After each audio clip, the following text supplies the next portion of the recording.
Hello everyone, welcome to another episode of CAP Explained. In this episode, we are gonna add a new package to our project. A very important package, a very useful package.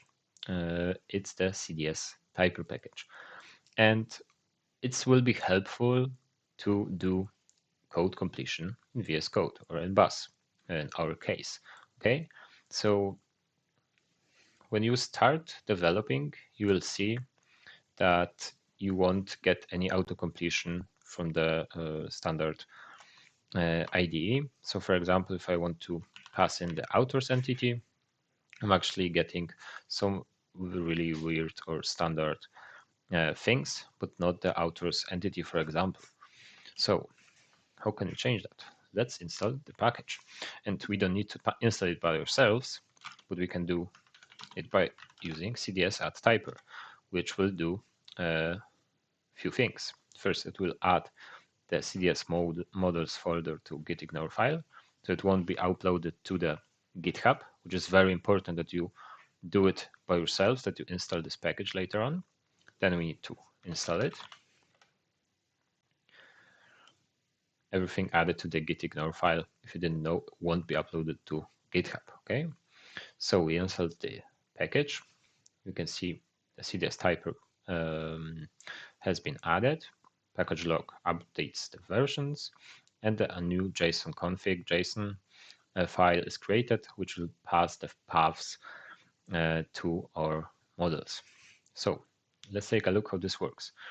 Currently, the folder of CDS models hasn't been generated because when you will type in and will create any domain models after saving, I'm pressing Ctrl S now. It will generate the folder here. Take a look. A huge folder with all of our services. It's generating JS, TypeScript. I really don't understand what's happening inside there, but it's giving me auto completion. So I really recommend you to use it.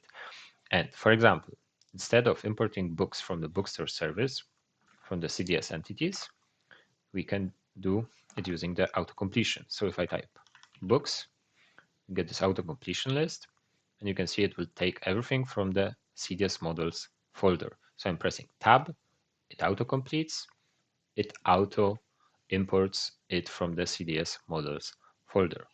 Okay, and this is very cool because we can use it for entities, but we can use it for types also. So in one of the episodes, I have created this genre type. We couldn't use it back then, but now we can import it very easily. Okay, because why do you want to use it? Because hard coding variables in any coding language is very wrong. Okay, you shouldn't be using them because you can do typos. You could do this and the logic is broken basically. Okay, so let's replace it with the constant value of genre by typing in genre.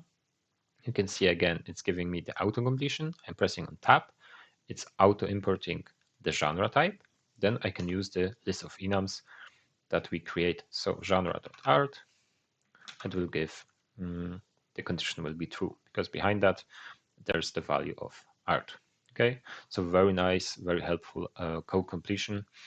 We can import any entity we want, authors. You can see it's imported automatically. Okay, so that's it. Very easy. I would really recommend you to doing that.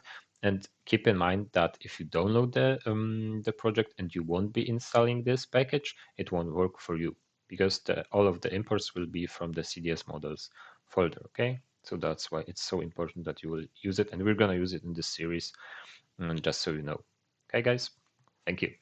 Leave a like, a subscription, and I see you in the next episode.